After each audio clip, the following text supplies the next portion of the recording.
നിങ്ങൾ Indian എയർഫോഴ്സിലെ medical assistant എന്നുള്ള permanent പോസ്റ്റിലേക്ക് അപ്ലൈ ചെയ്യാൻ ആഗ്രഹിക്കുന്നവരാണോ എങ്കിൽ ഈ വീഡിയോ അവസാനം വരെ കാണുക. ഏതൊരു പോസ്റ്റിലേക്കും അപ്ലൈ ചെയ്യണമെങ്കിൽ ആപ്ലിക്കേഷൻ ഫിൽ ചെയ്യേണ്ടത് ആവശ്യമാണ്. അതുപോലെ ആപ്ലിക്കേഷൻ പ്രോപ്പറായി ഫിൽ ചെയ്യാത്തതുകൊണ്ട് കുറെ റിജക്ഷൻ ഫോംസുകൾ നമുക്ക് കാണാൻ ഇടയാവാറുണ്ട്. ആപ്ലിക്കേഷൻ പ്രോസസ് 1 by 1 ആയി നമുക്ക് നോക്കാം. നിങ്ങൾ എയർമാൻ സെലക്ഷൻ എന്ന് ഗൂഗിളിൽ സെർച്ച് ചെയ്യുക. അപ്പോൾ കാൻഡിഡേറ്റ്സ് ലോഗിൻ വരുന്നത് നമുക്ക് കാണാം. കാൻഡിഡേറ്റ്സ് ലോഗിൻ വന്നു കഴിഞ്ഞാൽ അതിൽ രജിസ്ട്രേഷൻ എന്നുള്ള ഒരു ബട്ടൺ നിങ്ങൾക്ക് കാണാൻ പറ്റും. അതിൽ രജിസ്റ്റർ ചെയ്യുക.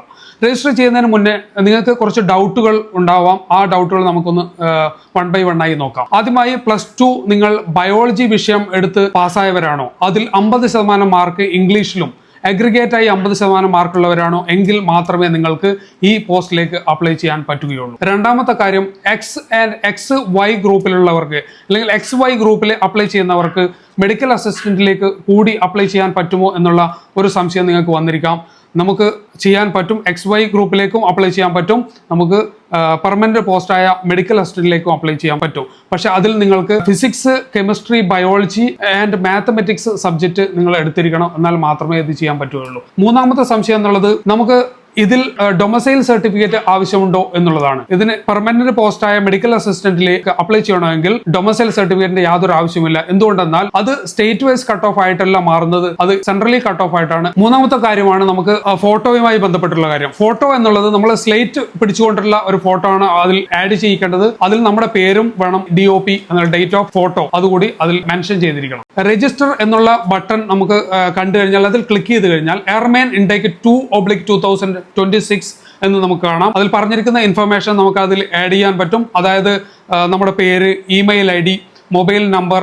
ആ മൊബൈൽ നമ്പറിന്റെ അടുത്ത് തന്നെ ജനറേറ്റ് OTP എന്നുള്ളത് കാണാൻ പറ്റും. അതുകൊണ്ട് നമ്മൾക്ക് പെർമനന്റ് ആയിട്ട് യൂസ് ചെയ്യുന്ന മൊബൈൽ നമ്പർ ഏതാണോ ആ നമ്പർ തന്നെ കൊടുക്കുക. അതിലാണ് OTP വരുന്നത്. അതുപോലെ തന്നെ ഇമെയിൽ IDയിലും ഒരു OTP വരുന്നതായിരിക്കും.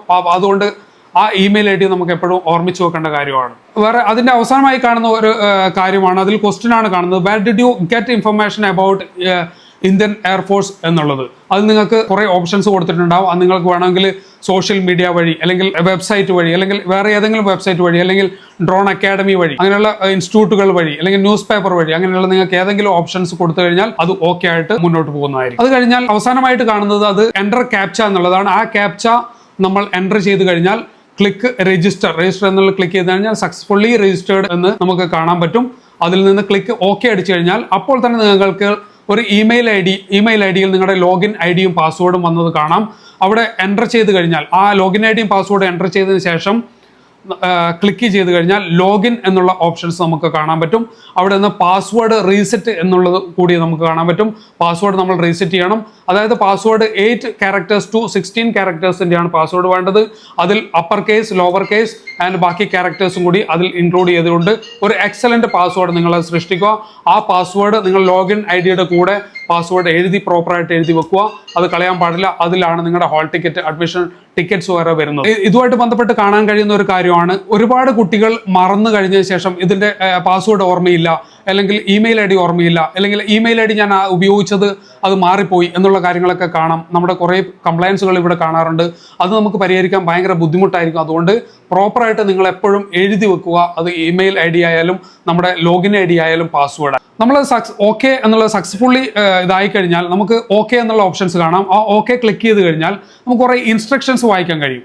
അതിൽ നിന്ന് 2 ക്ലിക്ക് മാർക്കുകൾ നമുക്ക് കാണാൻ കഴിയും. ആ മാർക്കിൽ നമ്മൾ ക്ലിക്ക് ചെയ്ത് കഴിഞ്ഞാൽ കണ്ടിന്യൂ ടു രജിസ്ട്രേഷൻ എന്നുള്ളത് നിങ്ങൾക്ക് കാണാൻ പറ്റും. കണ്ടിന്യൂ ടു രജിസ്ട്രേഷനിൽ നമ്മൾ ക്ലിക്ക് ചെയ്ത് കഴിഞ്ഞാൽ നമുക്ക് ആദ്യമായിട്ട് വരുന്നത് നമ്മുടെ പേഴ്സണൽ ഡീറ്റെയിൽസ് ആണ്. ആ പേഴ്സണൽ ഡീറ്റെയിൽസിൽ പ്രോപ്പർ ആയിട്ടുള്ള പേഴ്സണൽ ഡീറ്റെയിൽസ് നമ്മളത് ഫില്ല് ചെയ്ത് കൊടുക്കുക.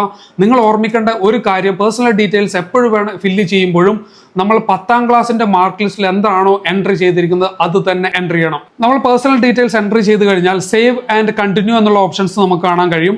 അതിൽ നമ്മൾ സേവ് ആൻഡ് കണ്ടിന്യൂ ചെയ്ത് കഴിഞ്ഞാൽ കൺഫേം എന്നുള്ള ഒരു ബട്ടൺ നിങ്ങൾക്ക് കാണാൻ പറ്റും. കൺഫേം ചെയ്യുന്നതിന് മുന്നേ നിങ്ങൾ കൊടുത്തിരിക്കുന്ന ഡീറ്റെയിൽസ് വളരെ പ്രോപ്പർ ആണോ എന്നുള്ളത് പ്രോപ്പറായിട്ട് 3 or 4 പ്രാവശ്യം ചെക്ക് ചെയ്തതിന് ശേഷം മാത്രം അത് കൺഫേം എന്നുള്ള ബട്ടൺ ക്ലിക്ക് ചെയ്യുക. നമ്മൾ കൺഫേം ചെയ്ത് കഴിഞ്ഞാൽ നമുക്ക് സബ്മിറ്റ് എന്നുള്ള ഓപ്ഷൻസ് കാണാം. ആ സബ്മിറ്റ് ആയി കഴിഞ്ഞാൽ സക്സസ്ഫുള്ളി സബ്മിറ്റഡ് എന്ന് കാണാൻ പറ്റും. അത് കഴിഞ്ഞ് കഴിഞ്ഞാൽ നെക്സ്റ്റ് ആയിട്ട് വരുന്നത് അത് ക്വാളിഫിക്കേഷൻ ഡീറ്റെയിൽസ് ആണ്.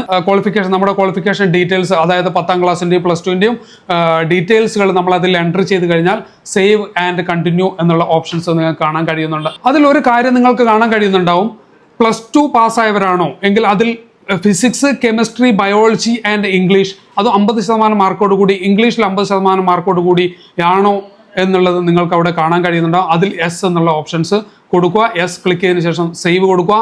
സേവ് ചെയ്തതിന് ശേഷം സേവ് ആൻഡ് കണ്ടിന്യൂ എന്നുള്ള ഓപ്ഷൻസ് നമുക്ക് ക്ലിക്ക് ചെയ്യാൻ പറ്റും. നെക്സ്റ്റ് വരുന്നതാണ് 12th അല്ലെങ്കിൽ ഇന്റർമീഡിയറ്റ് സ്ട്രീം എന്ന് കാണാൻ പറ്റും. അതിൽ നമ്മൾ സയൻസ് എന്നാണ് കൊടുക്കേണ്ടത്.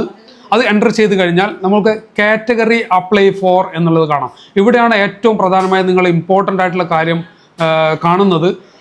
കാരണം കഴിഞ്ഞ പ്രാവശ്യമൊക്കെ നമ്മൾ ബയോളജിയോ അല്ലെങ്കിൽ ബാക്കി ബയോളജിയുമായിട്ട് ബന്ധപ്പെട്ടിട്ടാണ് ഇത് എക്സ് ഗ്രൂപ്പിലേക്കാണ് അല്ലെങ്കിൽ സയൻസ് ഗ്രൂപ്പിലേക്കാണ് മാറിയിരിക്കുന്നത്. പക്ഷേ ഇപ്രാവശ്യം മുതൽ നിങ്ങളുടെ group Y non technical medical assistant എന്നാണ് കാണുന്നത്. തീർച്ചയായിട്ടും ആ ഒരു ഓപ്ഷൻ നിങ്ങൾ ക്ലിക്ക് ചെയ്തതിന് ശേഷം മാത്രം മുന്നോട്ട് കൊണ്ടുപോകുക. അടുത്ത സ്റ്റെപ്പ് എന്നുള്ളത് മാർക്കിന്റെ പെർസെൻറ്റേജ് ആണ്. മാർക്കിന്റെ പെർസെൻറ്റേജ് എത്ര ശതമാനമാണ് എന്നുള്ളത് നിങ്ങൾ എൻ്റർ ചെയ്യുക. അതിനുശേഷം സേവ്, അതുപോലെ തന്നെ സേവ് ആൻഡ് കണ്ടിന്യൂ എന്നുള്ളത് കാണാൻ പറ്റും.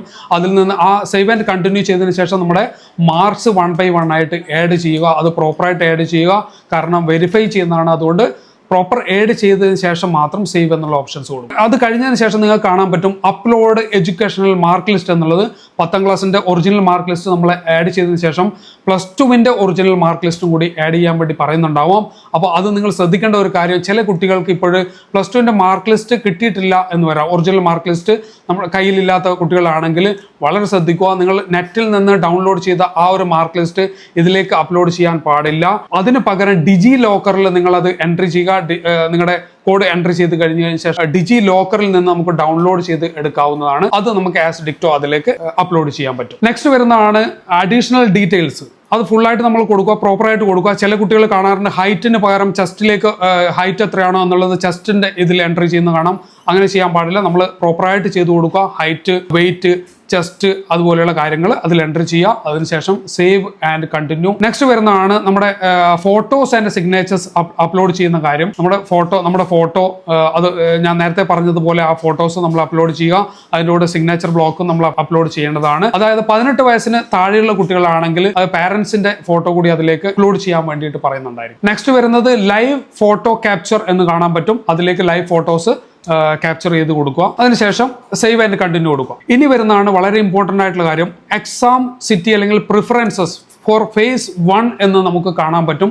അതിൽ നിന്ന് നിങ്ങൾ ഏത് എക്സാം സെൻറ്റർ ആണോ X and Y ഗ്രൂപ്പിലേക്ക് നിങ്ങൾ കൊടുത്തിട്ടുള്ളത് ആ എക്സാം സെൻറ്റർ തന്നെ അല്ലെങ്കിൽ ആ ഒരു ലൊക്കേഷൻ തന്നെ നിങ്ങൾ അവിടെ കൊടുക്കുക. കാരണം നമുക്ക് ഡേറ്റ് വന്നിരിക്കുന്നത് September 25 മുതൽ ഓൺവേർഡ്സ് എന്നുള്ളതാണ്.